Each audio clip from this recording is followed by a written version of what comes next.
Assalamu alaikum wa rahmatullahi ta'ala wa barakatuh.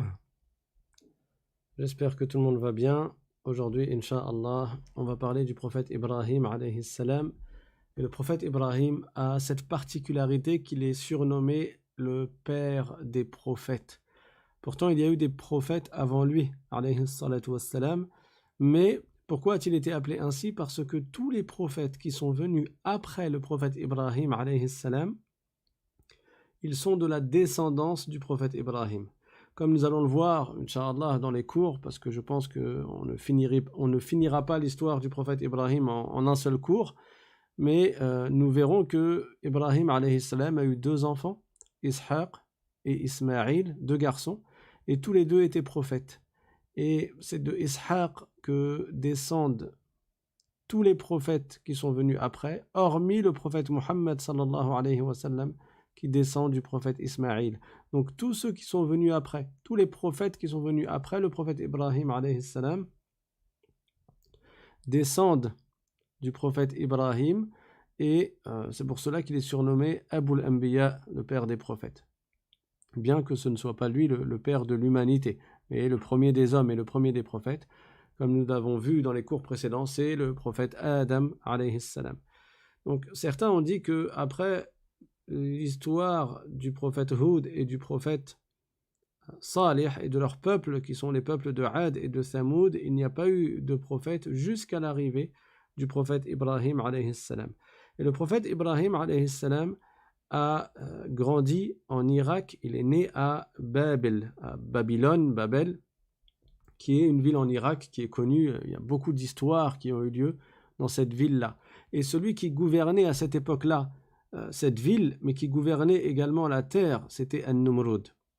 Je vous avais dit hier, je crois, qu'il y a 4 personnes qui ont gouverné la terre entière.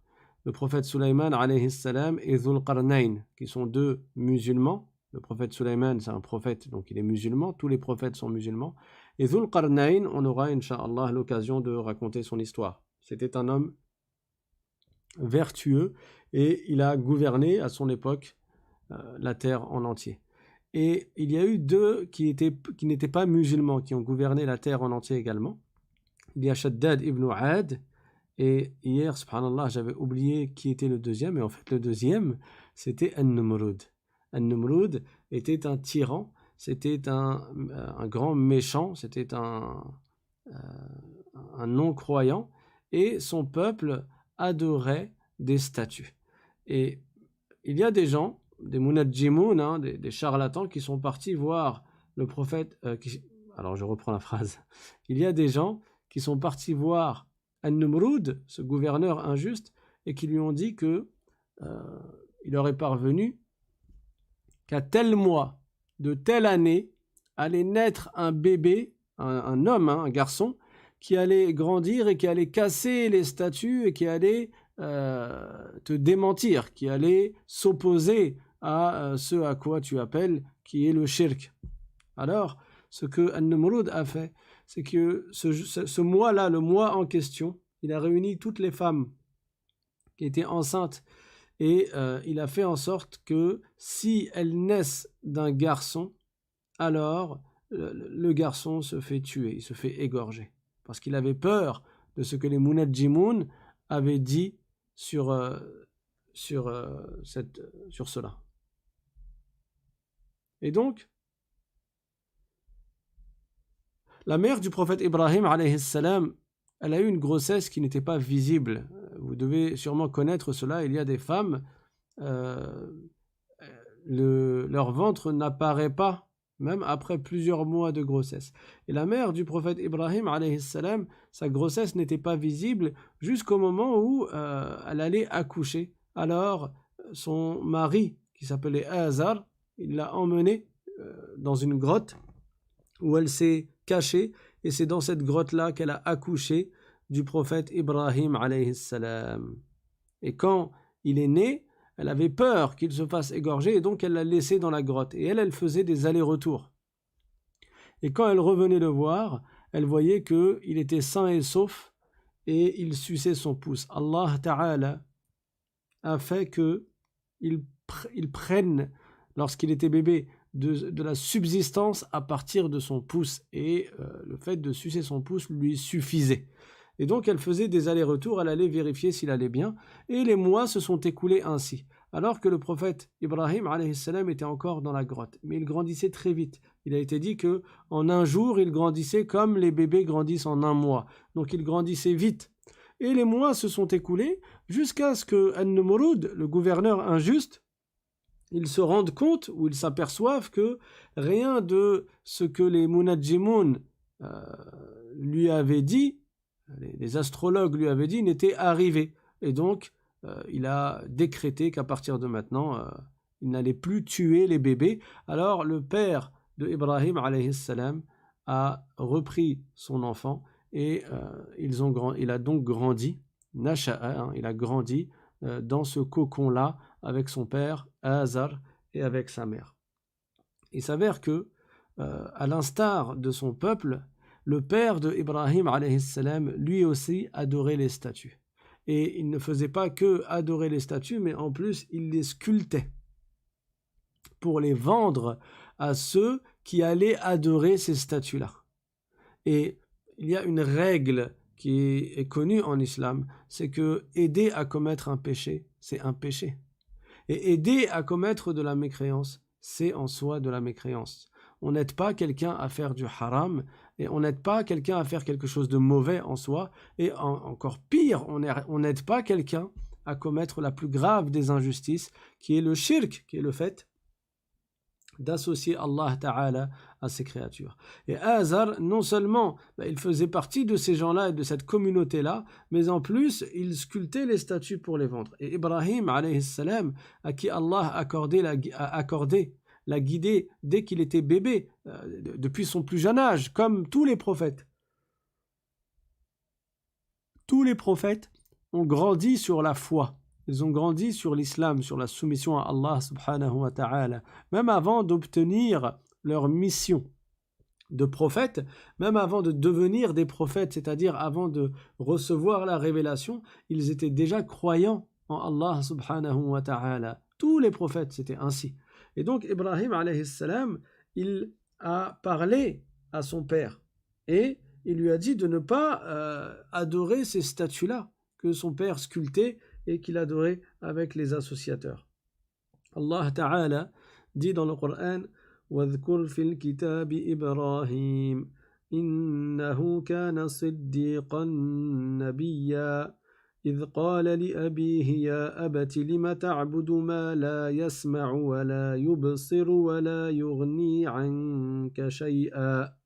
Donc, cite dans le livre Ibrahim, il faisait partie, ou bien il était un prophète et il était un siddiq, donc il était véridique et c'était un prophète. إِذْ قَالَ لِأَبِيهِ يَا أَبَتِ لِمَ تَعْبُدُ مَا لَا يَسْمَعُ وَلَا يُبْصِرُ وَلَا يُغْنِي عَنْكَ شَيْئًا. Et il disait à son père, puisqu'il appelait à l'islam, et il appelait son père à l'islam, il essayait de faire en sorte que son père soit guidé. Et il lui disait, ô mon père, pourquoi donc adores-tu quelque chose qui n'entend pas, qui ne voit pas et qui ne te protège pas de quoi que ce soit? Il ne te dispense pas de quoi que ce soit. Cette statue-là, elle ne t'est d'aucune utilité. Ni elle te ramène un profit, ni elle te préserve d'une nuisance. Une statue, c'est une statue, qu'elle soit faite en pierre ou avec de l'or même, si tu veux. Dans tous les cas, ça reste une statue. C'est une créature d'Allah subhanahu wa ta'ala, comme toutes les créatures, et ça ne mérite pas la divinité, ça ne mérite pas l'adoration.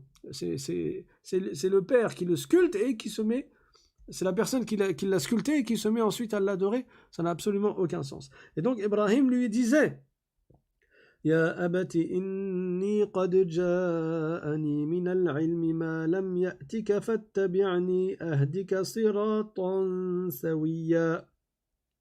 Et il lui disait, ô mon père, il m'est parvenu une science qui ne t'est pas parvenue, et donc suis-moi, et je vais te guider sur le chemin juste, le chemin droit, qui est l'islam, la soumission à Allah, l'adoration d'Allah, et le rejet de ses statuts.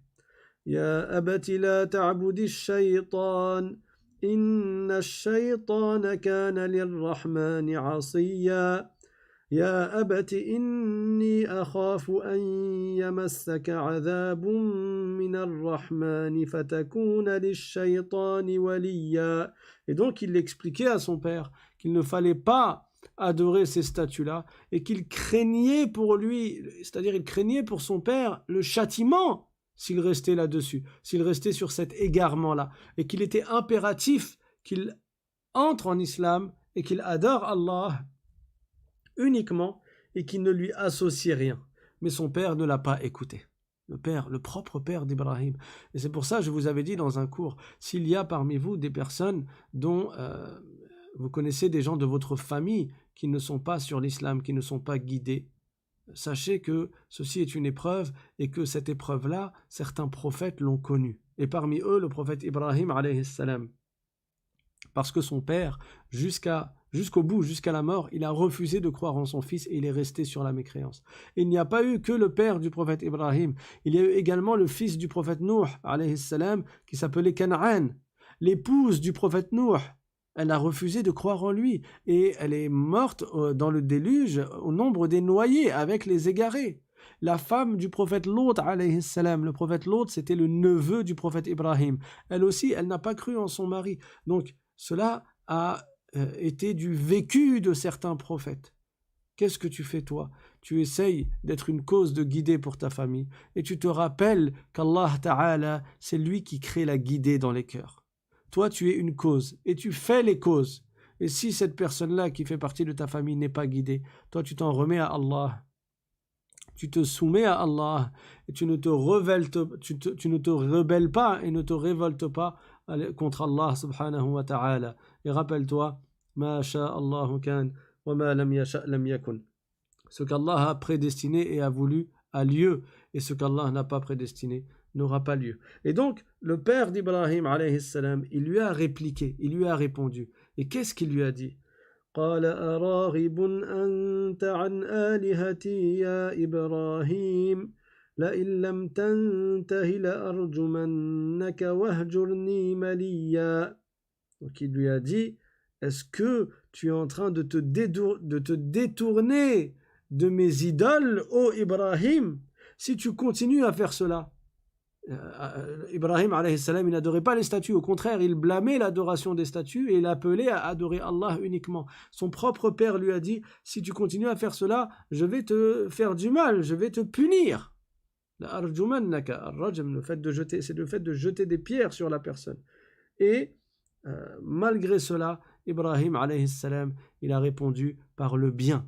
Il a répondu avec un bon comportement. Et il a dit, ce qui est cité dans le Coran, قال سلام عليك سأستغفر لك ربي إنه كان بي حفيا وأعتزلكم وما تدعون من دون الله وأدعو ربي عسى ألا أكون بدعاء ربي شقيا فلما اعتزلهم وما يعبدون من دون الله وهبنا له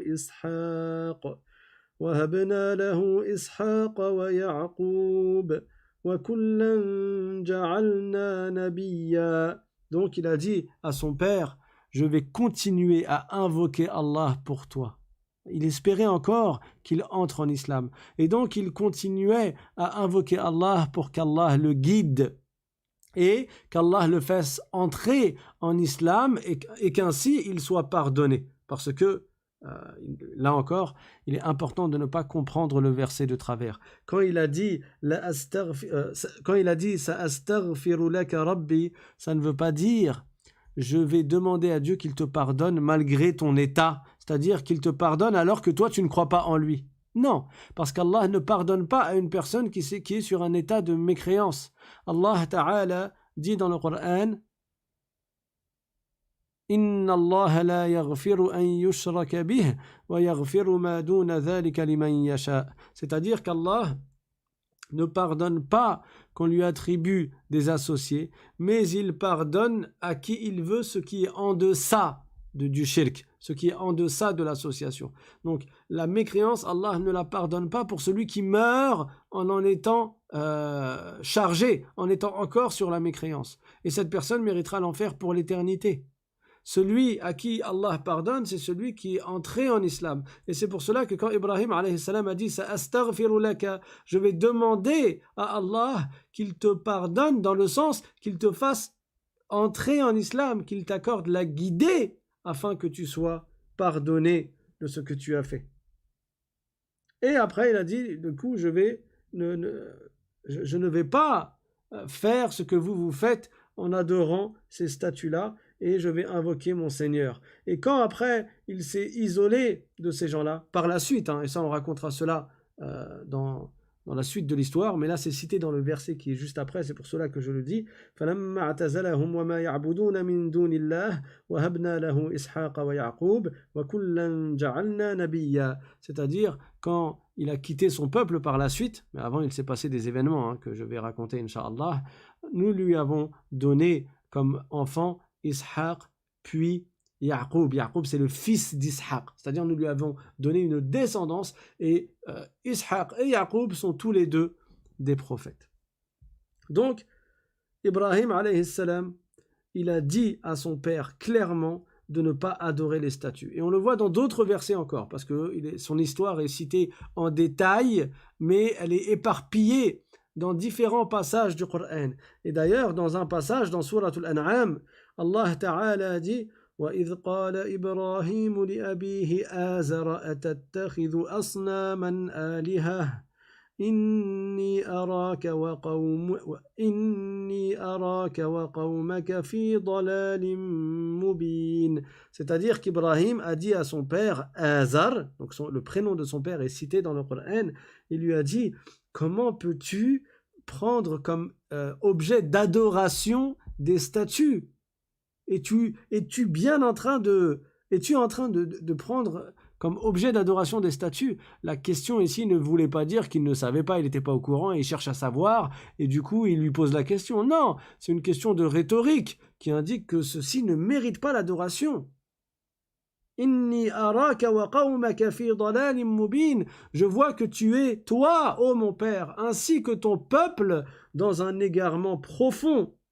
وَكَذَلِكَ نُرِي إِبْرَاهِيمَ مَلَكُوتَ السَّمَاوَاتِ وَالْأَرْضِ وَلِيَكُونَ مِنَ الْمُوقِنِينَ فَلَمَّا جَنَّ عَلَيْهِ اللَّيْلُ رَأَى كَوْكَبًا قَالَ هَذَا رَبِّي فَلَمَّا أَفَلَ قَالَ لَا أُحِبُّ الْآفِلِينَ.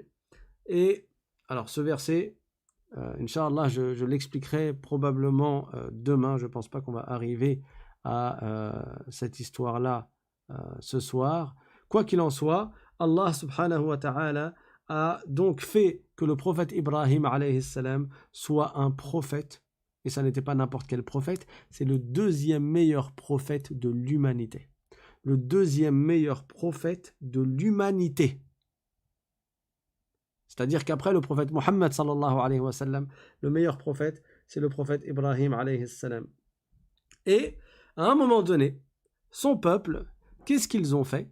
Ils sont partis une nuit pour faire une fête qui était liée à leur religion, qui est du shirk, qui est l'adoration des statues.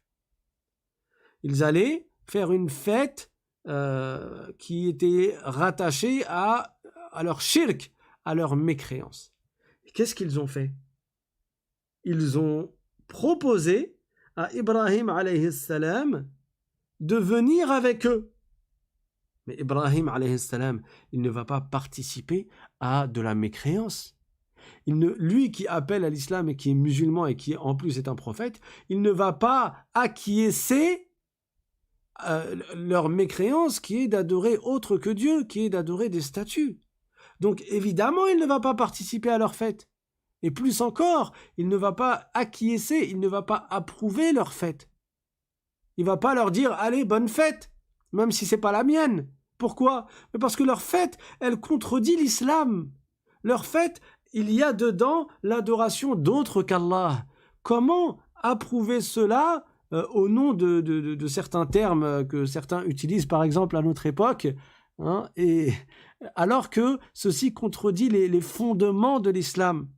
Vous voyez à quoi je fais allusion. Donc, si quelqu'un qui n'est pas croyant, qui n'est pas musulman, il fait une fête dans laquelle il fait des choses qui sont en contradiction même avec la croyance musulmane, tu ne peux pas ni approuver cela, ni accepter cela, ni être d'accord avec cela, ni le féliciter pour cette fête, ni lui dire bonne fête. Ça n'est pas possible. Pourquoi ? Parce que ça revient à approuver la mécréance, ça revient à être d'accord avec ce qu'il fait. Or, ce qu'il fait, c'est le shirk. Vous comprenez ? Allez, je vais vous rapprocher les idées. Si quelqu'un, parce qu'il y en a, ils utilisent le terme tolérant à tout va, et sous la bannière de ce mot, ils veulent imposer aux musulmans des choses qui sont gravissimes dans notre religion, dans la religion de l'islam, et qui revient à accepter ce qui n'est pas acceptable. Pour vous donner un rapprochement d'idées, si un groupe de gens, ils vont faire une fête, et leur fête, ça consiste à quoi ? Ça consiste à insulter ta mère. Voilà, c'est ça leur fête. Ils vont faire une fête pour insulter ta mère. Et pas que ta mère, ils vont insulter ta grand-mère. Voilà, c'est ça la fête. Leur fête, c'est quoi ? C'est insulter ta mère et ta grand-mère. Et ils te disent, allez, viens avec nous faire cette fête-là. Tu vas pas être d'accord. Alors ils te disent, bon, souhaite-nous au moins une bonne fête, hein, sois tolérant. Est-ce que là, tu vas tolérer cela ? Non, tu ne peux pas tolérer. Vous voyez le mot tolérance, comment il est utilisé à tout va et n'importe comment parfois ? Tu ne peux pas tolérer une injustice. Tu ne peux pas tolérer que quelqu'un aille faire une fête dans laquelle l'objet de cette fête, c'est d'insulter ta famille, ou d'insulter tes parents, ou d'insulter ta mère et ta grand-mère. Ça, tu ne l'acceptes pas. Et au contraire, tu t'offusques de cela. Tu réprouves cela. Tu dis « A'oudhu billah », tu n'acceptes pas cela. Que dire alors si cette fête consiste à insulter Allah ? Si cette fête consiste à insulter ton Créateur ? Comment vas-tu leur dire bonne fête ? Si cette fête consiste à dire dedans que Dieu aurait un fils ou que Dieu aurait des associés, comment vas-tu accepter et approuver et dire « Ah oui, moi je suis tolérant, comme tu m'as dit la dernière fois, bonne fête de l'Aïd, alors moi aussi je vais te dire bonne fête dans laquelle tu attribues à Dieu un associé ou un enfant ». Non, il ne faut pas tout mélanger. Si eux, ils te disent bonne fête de l'Aïd, c'est parce que ta fête, elle ne consiste pas dans ta fête, tu ne fais pas quelque chose que eux réprouvent. Sinon, jamais ils t'auraient dit bonne fête. N'est-ce pas ? Toi, dans la fête dans laquelle tu commémores la sunna du prophète Ibrahim, alayhi salam, par exemple, hein, la fête de l'Aïd, par exemple, ça ne les dérange pas. Et donc, oui, ils te disent bonne fête.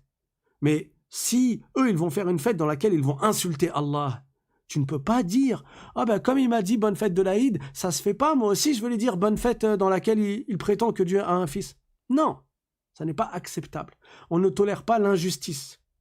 Oui, le terme tolérant, vous voyez comment il est utilisé à tout va, mais on ne peut pas tolérer l'injustice. Quelqu'un qui insulte tes parents, tu ne tolères pas. Pourquoi ? Parce que c'est une injustice. Quelqu'un qui vient voler ta maison et il vient te cambrioler, tu vas pas dire « Ah non, je tolère, hein, moi je suis tolérant. Ah oui, hein, il m'a cambriolé. Non, moi je suis tolérant. » Non, tu ne tolères pas l'injustice. Et la plus grave des injustices, c'est quoi ? Inna shirka la dhulmun azim. Dieu dit dans le Coran, en attribuant la parole au prophète Luqman, alayhi salam, selon ce qu'ont dit certains savants, il y a divergence. Hein. Luqman, certains ont dit que c'était un prophète et d'autres ont dit que c'était un homme vertueux. Quoi qu'il en soit, la parole est attribuée à cet homme sage qui était Luqman. Ya bunayya la tushrik billah, inna shirka la dhulmun azim. C'est-à-dire, oh mon fils, il a dit, oh mon fils, ne fais pas le shirk, parce que le shirk, c'est là une injustice immense. Et c'est la plus grave des injustices. Donc on ne tolère pas. Tout comme tu ne tolères pas que quelqu'un insulte tes parents, tu ne tolères pas, encore pire, tu ne tolères pas quelqu'un qui insulte Allah subhanahu wa ta'ala. Et on ne peut pas accepter cela sous les bannières qui sont propagandées à notre époque et qui visent à dissoudre les fondements de la religion de l'islam. C'est ça leur objectif. Leur objectif, c'est de faire que les musulmans ne soient plus musulmans. C'est ça. C'est de nous retirer notre foi de notre cœur. Il nous demande d'applaudir et de nous satisfaire de l'assimilation d'Allah à ses créatures. Il nous demande de contredire notre foi. Il nous demande d'apostasier. C'est ça leur objectif. On ne va pas accepter cela. Nous avons notre foi et nous devons nous y attacher, même si à notre époque, cela nécessite de faire des efforts, parce que il y a tout un panel de choses qui sont faites pour nous éloigner de notre religion et pour nous éloigner de notre foi, et on essaie de te culpabiliser en brandissant des mots comme ça, mots tolérants et mots... bon bref, vous avez compris. Donc, Ibrahim alayhi salam a-t-il accepté d'aller fêter cela avec eux? Bien sûr que non, il n'a pas accepté.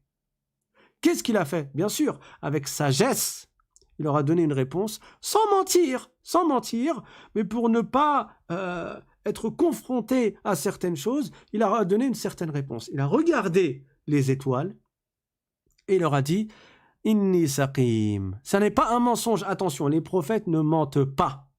Mais parfois, tu peux dire une phrase, surtout dans ce genre de situation, dans laquelle toi, tu ne mens pas, quel que soit ce que eux, les interlocuteurs, ils vont comprendre de toi. Mais toi, de toute manière, la phrase que tu as dite n'est pas un mensonge.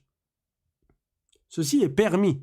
On ne va pas dire, oui, mais nous, on n'a pas compris ça de toi. Oui, mais que vous ayez compris ou pas compris, ce que moi j'ai dit, c'est conforme à la réalité, alors khalas, alors ce n'est pas un mensonge. Et Ibrahim alayhi salam, il a utilisé cela. Il leur a dit inni saqim, comme cela est cité dans le Coran. Allah Ta'ala dit فنظر نظرة في النجوم فقال إني سقيم فتولوا عنه مدبرين فراغ إلى آلهتهم فقال ألا تأكلون ما لكم لا تنطقون فراغ عليهم ضربا باليمين فأقبلوا إليه يزفون قال أتعبدون ما تنحتون والله خلقكم وما تعملون. Donc, dans ces versets, cette partie de l'histoire nous est racontée dans Surat As-Saffat et également dans d'autres sourates et dans d'autres passages. Ibrahim alayhi salam, il a regardé les étoiles et il savait, en voyant une certaine étoile, qu'était là arrivé le moment de l'année dans lequel il tombait malade. Et donc il leur a dit inni saqim, c'est-à-dire qu'il s'apprêtait à tomber malade. C'est vrai, ça n'est pas un mensonge. Alors oui, il n'a pas voulu aller avec eux pour la simple raison et la bonne raison qu'ils allaient faire du shirk, qu'ils allaient commettre de l'association. Et lui, il n'accepte pas cela et il ne participe pas à cela. Mais il leur a répondu en leur disant, là, je vais tomber malade. N'est-ce pas que certains d'entre vous, chaque fois que le mois de mai arrive ou là, le mois de juin arrive, l'allergie, elle vient? Donc, avant même que le mois de mai arrive, tu dis « Ah là, je vais tomber malade ». Ça ne veut pas dire que toi, tu es devin ou que tu prétends connaître le futur, mais c'est ton expérience qui te dit que il y a de fortes chances que cette année encore, comme chaque année, depuis de nombreuses années, je vais tomber malade parce que c'est l'arrivée du printemps et je vais avoir l'allergie du pollen. Par exemple.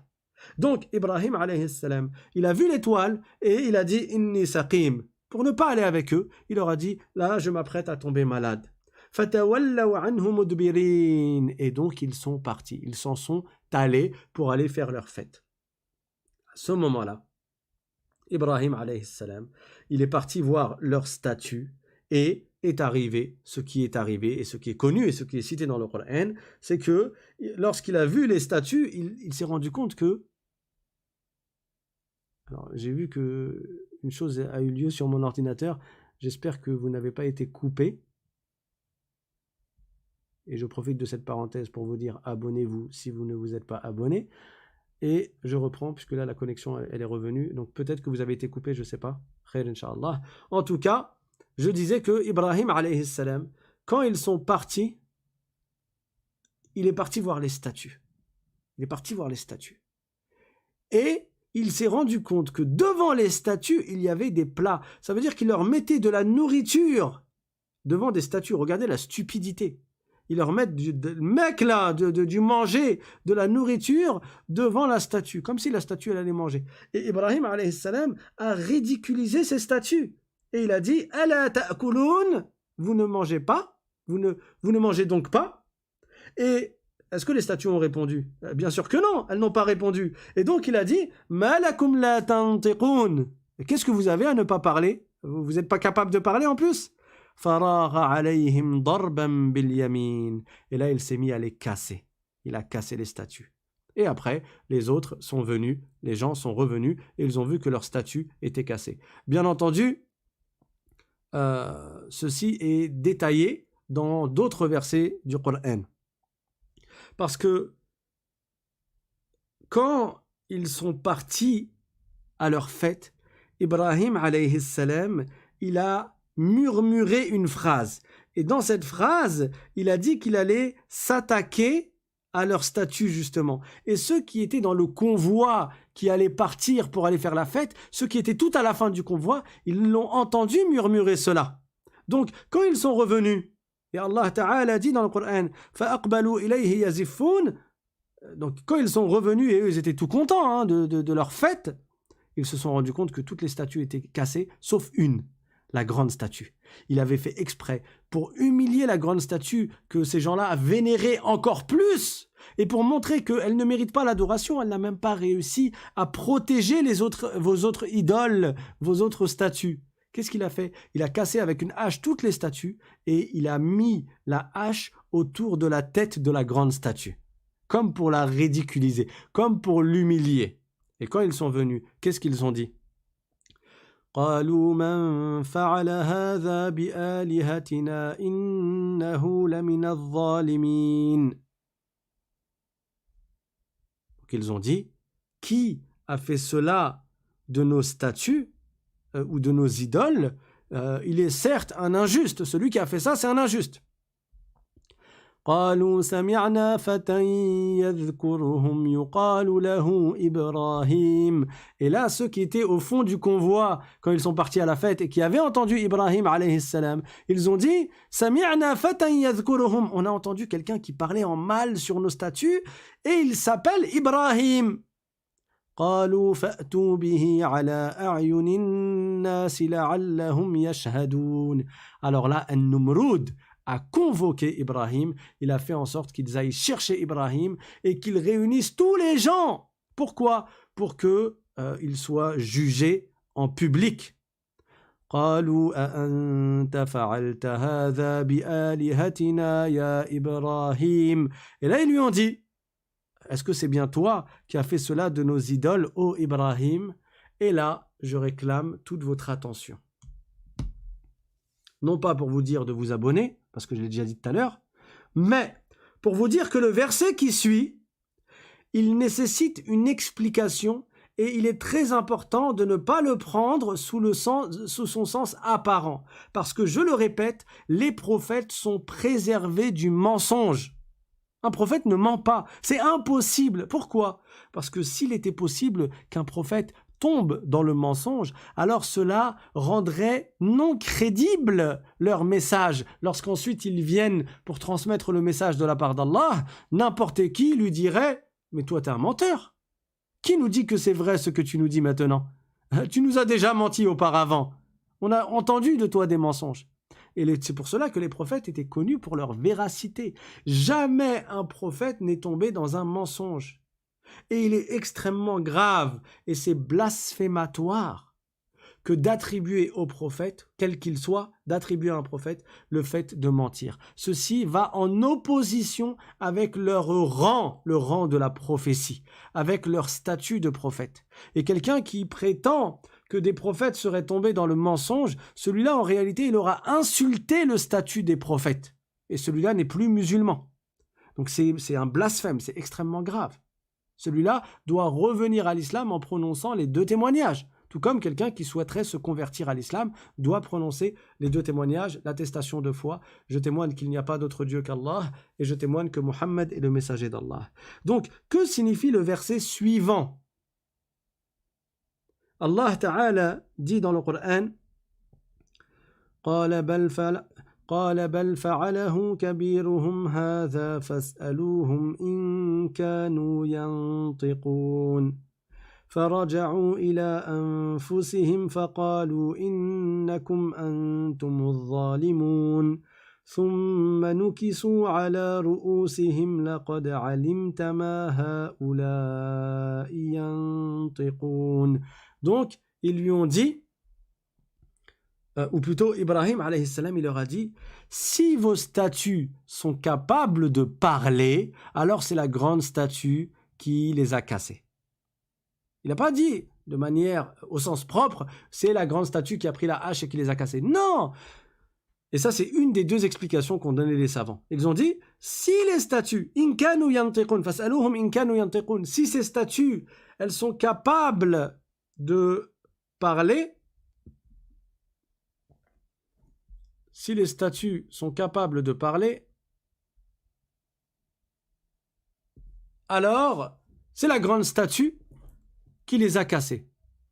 Ce qui est visé ici, c'est que les statues ne sont pas capables de parler, n'est-ce pas? Donc c'est pas la grande statue qui les a cassées, mais c'est pour leur indiquer leur stupidité à adorer non seulement des corps qu'ils ont sculptés, mais en plus qu'ils sont incapables de se défendre et de parler, et ainsi de suite.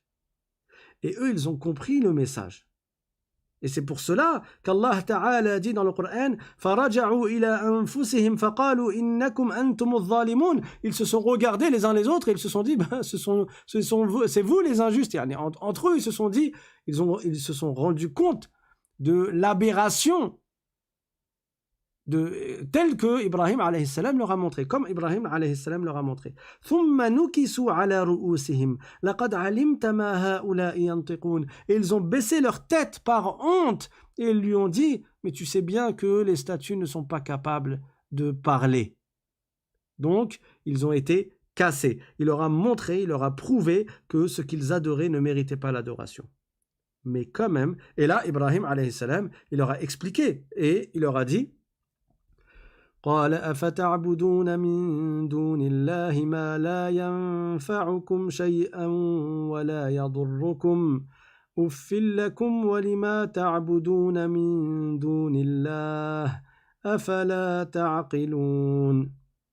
Donc il leur a dit, est-ce que vous adorez quelque chose qui est autre qu'Allah et qui ne crée pas de profit pour vous et qui ne ni de nuisance? Est-ce que vous faites cela? Là encore, il n'est pas en train de leur poser une question pour qu'ils répondent, pour qu'ils disent oui, effectivement, nous adorons des statues. Non, c'est une question rhétorique. C'est une question qui n'attend pas de réponse. C'est une évidence.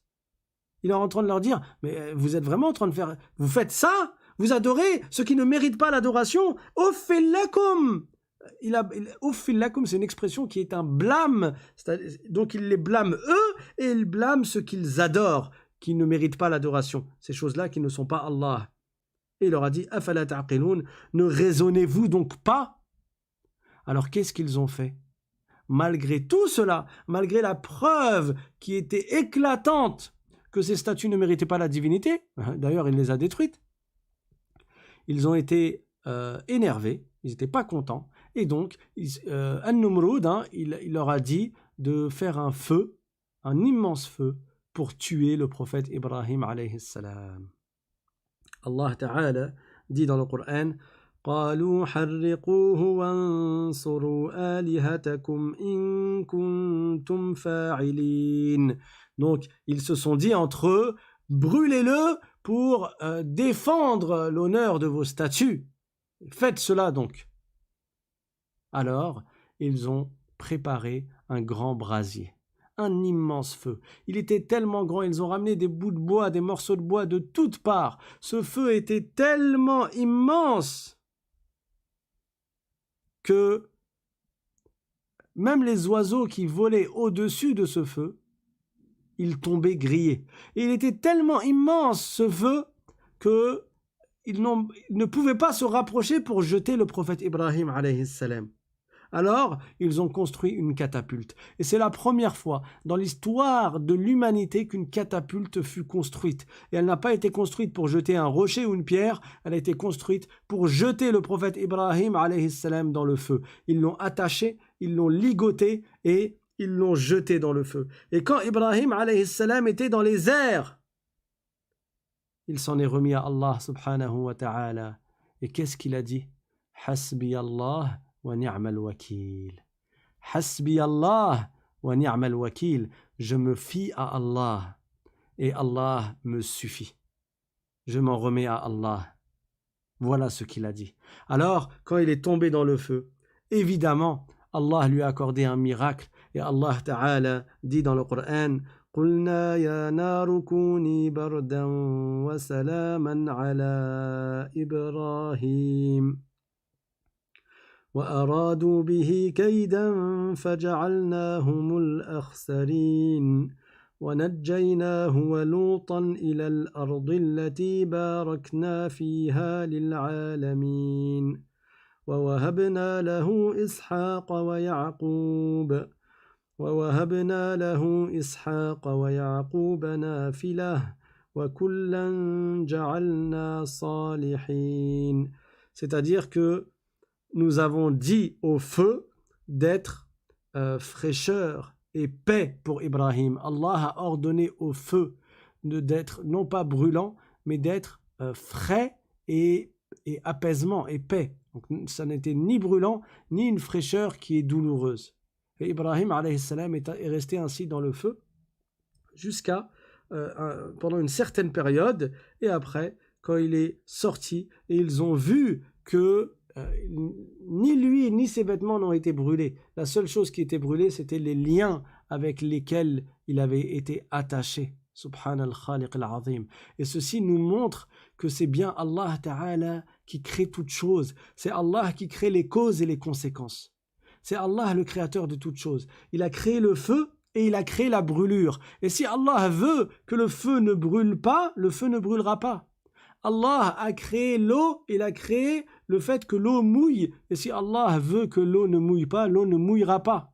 Allah crée le médicament et il crée la guérison. Si Allah Ta'ala a voulu que le médicament ne va pas guérir telle personne, le médicament ne va pas le guérir. Allah a créé le feu et il a fait que le feu qui était là, qu'ils ont alimenté pour brûler le prophète Ibrahim alayhi salam, Allah Ta'ala a fait que les flammes soient fraîches, que le feu soit fraîcheur pour le prophète Ibrahim alayhi salam, et Allah subhanahu wa ta'ala l'a sauvé, et ce fut un grand miracle pour le prophète Ibrahim alayhi salam. Inch'Allah Ta'ala, on continuera mardi, c'est ça, dans l'histoire du prophète Ibrahim alayhi salam, parce que c'est loin d'être fini. On parlera de la discussion qu'il y a eu entre le prophète Ibrahim alayhi salam et An-Numrud. On parlera d'un miracle qu'Allah a accordé au prophète Ibrahim alayhi salam également, ou plutôt d'un signe qu'Allah a montré au prophète Ibrahim alayhi salam.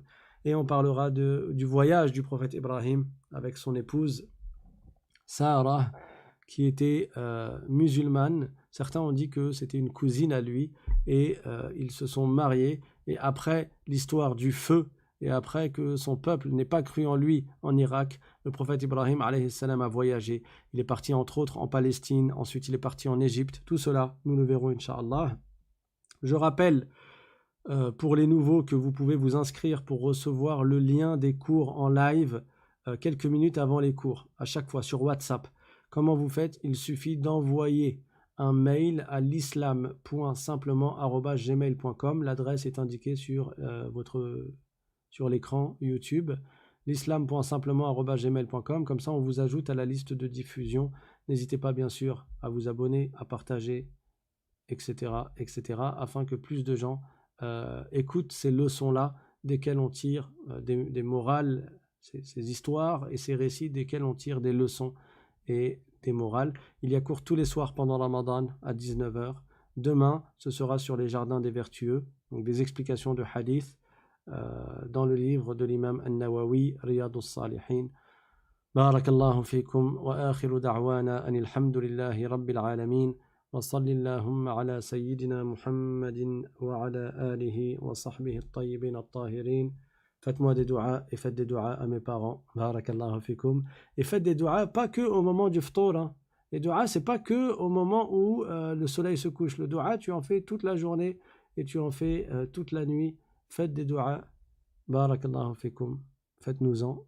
وآخر دعوانا أن الحمد لله والسلام عليكم ورحمة الله تعالى وبركاته.